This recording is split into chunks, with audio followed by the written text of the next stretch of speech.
Doon ka na nga. Shit.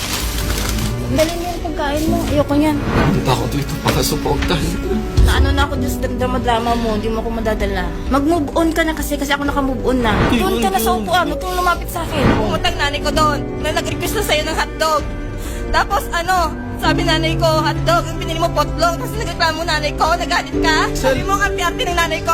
Ba't kasi putlog minili mo yung kiyado? Hindi, sir, kasi sinusubukan po ko ng mama niya. Parang ginagawa po kong tanga. Oo, kasi parang tanga ka na talaga noon. Hotdog, potlong binili mo. Hindi ka kasi tanga. Oo. Tanga. Oo, tanga ka nga. Kasi ka ngayon, hapon pa rin hapon.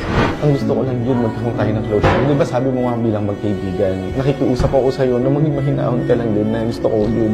Pinapayagan na kita sa lahat ng gusto mo. Okay nga, tumigil ka na. Maging malaya ka nga nga. Sinabi mo na yan, di ba? Hindi ka pa kumpinto doon sa pinag-usapan doon? Hingi ka pa rin ng tawad? Nakailang patawad ka na?